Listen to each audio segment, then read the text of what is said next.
Kenapa di sini Allah mengatakan as-saumu li? Itu pertama. Puasa itu untukku. Terus wa ana ajazibi, dan akulah yang membalasnya. Berarti seolah-olah ibadah-ibadah yang lain itu tidak untuk Allah. Kalau ada ibadah yang dipersembahkan kepada yang lainnya atau beribadah karena unsur yang lainnya ingin disanjung oleh orang lain, itu tidak ada artinya. Bisa jadi orang masuk ke kamar mandi, minum sendiri, kemudian mengatakan dirinya puasa. Kenapa? Semua ibadah-ibadah itu digunakan untuk membayar kezoliman-kezoliman yang sudah dilakukan terhadap orang lain nanti di hari kiamat. Orang yang suka menzalimi orang lain, di saat diponis mau masuk surga, orang-orang yang sudah dizalimi itu datang dan mengatakan tidak ada yang tersisa daripada pahalanya. Pahala hajinya hilang, pahala sedekahnya hilang, pahala salatnya hilang, pahala zikirnya hilang, pahala silaturahimnya hilang, semuanya hilang.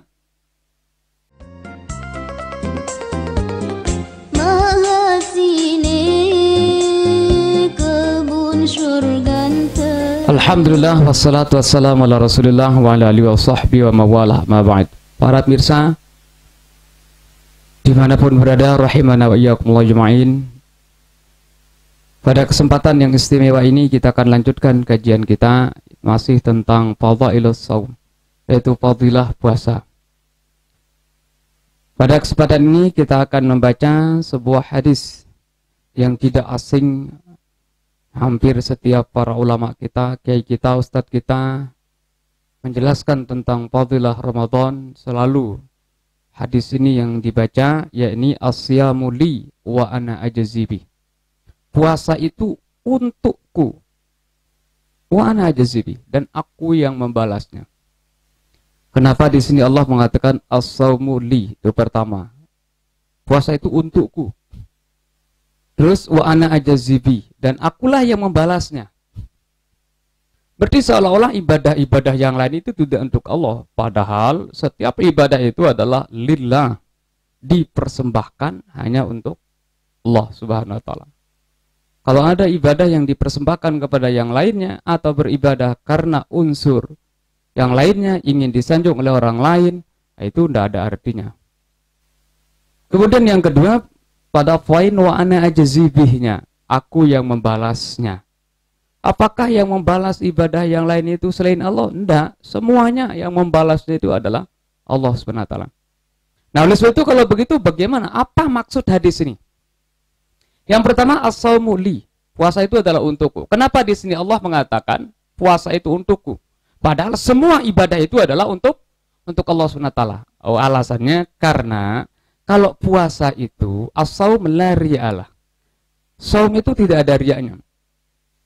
Yang mengetahui orang itu puasa dengan tidak itu ya orang itu sendiri dengan Allah Subhanahu wa taala. Beda dengan sedekah. Kita berikan orang sedekah, berikan orang makan atau kita sholat, itu kelihatan benar. Tapi kalau puasa enggak, cuma hanya kita sendiri yang melakukannya dengan Allah Subhanahu wa taala yang mengetahuinya. Nah, itu sebabnya dikatakan as-saumu li, puasa itu adalah untukku. Sekali lagi, karena tidak ada mengetahui orang itu puasa dan tidak kecuali hanya dirinya sendiri dengan Allah Subhanahu wa taala. Bisa jadi orang masuk ke kamar mandi, minum sendiri, kemudian mengatakan dirinya puasa. Kenapa? Karena tidak ketahuan dia itu orangnya mau puasa maupun tidak. Nah, oleh sebab itu dikatakan as-saumu li. Kemudian yang kedua, wa ana ajazibi, aku yang membalasnya. Nah, maksudnya gimana? Padahal semua amal ibadah itu adalah yang membalasnya Allah Subhanahu wa taala. Nah, apa maksud daripada hadis ini? Pertama, maksud daripada hadis ini adalah an-sauma la yaqa'u fihi riya kama yaqa'u fi ghairihi. Nah, seperti sudah dijelaskan tadi, sesungguhnya puasa itu tidak terjadi di dalamnya riya, ingin dilihat orang, sebagaimana terjadi di dalam ibadah-ibadah yang lain. Nah, ibadah-ibadah yang lain itu dilihat langsung oleh orang. Di saat kita sholat, sedekah, zikir itu, zikir selarisan itu dilihat oleh orang. Sehingga unsur riyanya itu ada. Nah, kemudian yang kedua adalah, nah ini yang menarik, yang kedua, anna jami'al ibadat yuwaffa minha mazalimul lil ibadi illa shaum. Nah, ini yang menarik ini. Semua ibadah-ibadah itu digunakan untuk membayar kezoliman-kezoliman yang sudah dilakukan terhadap orang lain nanti di hari kiamat. As'alullah. Kalau ada orang, na'udzubillahi min dzalik, selalu menzolimi orang lain. Belum dimaafkan, belum dia minta maaf kepada orang yang dizoliminya, dan orang yang menzoliminya belum memaafkannya. Nanti di akhirat, andai kata dia sudah diponis ke dalam surga atau untuk masuk ke dalam surga, maka dia akan dipanggil. Orang-orang yang sudah menzolim, orang-orang yang sudah dizoliminya itu datang dan merasa keberatan. Saya tidak setuju orang itu untuk dimasukkan ke dalam surga. Loh, kenapa? Dia sudah menzolimi saya. Nah, ini sering kita dengar dari para ulama kita, ustadz kita, hadis tentang muflis, yaitu orang yang bangkrut. Yaitu orang yang suka menzalimi orang lain, di saat diponis mau masuk surga, orang-orang yang sudah dizalimi itu datang dan mengatakan, orang ini saya tidak setuju untuk dimasukkan ke dalam surga. Kenapa? Dia sudah menzalimi saya dulu di dunia. Akhirnya yang terjadi apa? Yang terjadi adalah as'alullah, ibadah-ibadah yang sudah dilakukan atau pahala-pahala ibadah yang sudah dilakukan di atas dunia itu dioper, dipindahkan pahalanya kepada orang-orang yang dizalimi. Illa shaum. Nah, kecuali puasa. Di saat semua ibadah-ibadahnya itu, pahala ibadahnya sudah ditransfer, dipindahkan kepada orang yang dizalimi, habislah pahala ibadahnya yang lain. Illa shaum, kecuali puasa. Nah, ini diriwayatkan oleh Imam Al-Baihaqi an Ibnu Uyainah. Dari Ibnu Uyainah untuk memperkuat penjelasan tadi, idza kana yaumul qiyamah, apabila terjadi nanti hari kiamat, yuhasibullah 'abdah. Allah menghisab hamba-hambanya. Kemudian wa yuaddi ma 'alaihi minal mazalim min amalihi. Kemudian Allah Subhanahu wa taala membayar ma'alai, apa yang menjadi bebannya berupa kezoliman, na'udzubillahi min dzalik. Yaitu membayar kezoliman yang sudah dilakukan dengan amalnya, dengan pahala ibadah-ibadahnya, hatta la yabqa lahu illa shaum, sehingga tidak ada yang tersisa daripada pahalanya. Pahala hajinya hilang, pahala sedekahnya hilang, pahala salatnya hilang, pahala zikirnya hilang, pahala silaturahimnya hilang, semuanya hilang. Fayatahammadullah ma baqiya alaihi minal mazalimi. Kemudian Allah menanggung, Allah SWT membayar kezaliman yang tersisa itu dengan puasanya. Nah, di saat itulah puasa itu dikeluarkan pahalanya terus mengalir. Wa yudkhiluhu bis-shaumi al-jannata, dan Allah memasukkannya ke dalam surga dengan sebab as-shaum itu, dengan sebab puasa itu. Nah, oleh sebab itu para pemirsa rahimana wa iyyakumullah jema'in, hendaklah kita benar-benar melaksanakan, memanfaatkan momen atau waktu yang istimewa ini untuk melakukan puasa dengan benar-benar, dengan sungguh-sungguh.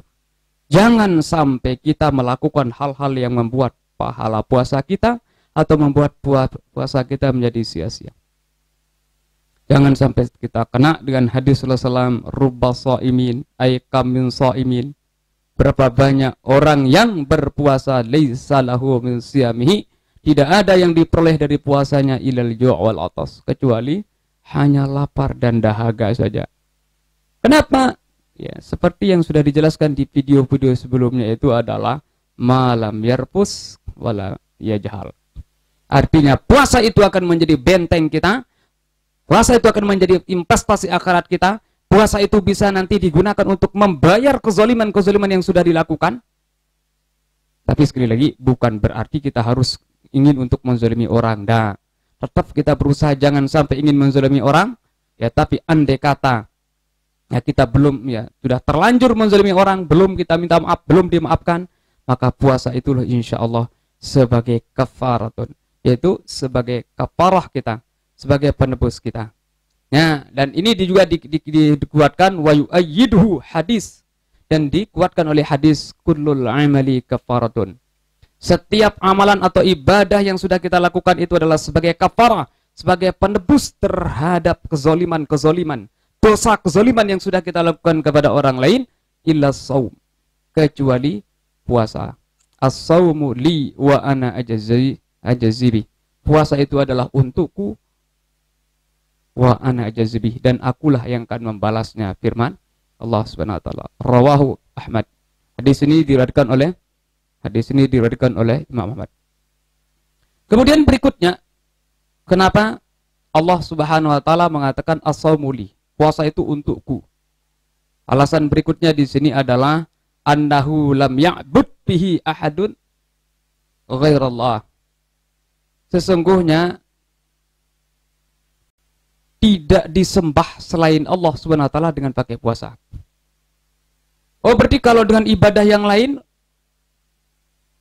manusia atau makhluk yang ada di dunia ini menyembah kepada selainnya dengan ibadah-ibadah itu, ya. Di antaranya dengan sujud.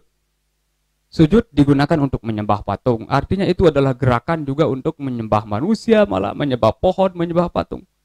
Tapi tidak ada ibadah yang dilakukan kepada orang lain selain Allah SWT dengan pakai puasa. Nah, itu sebabnya Allah mengatakan as-saumu li, puasa itu adalah untukku.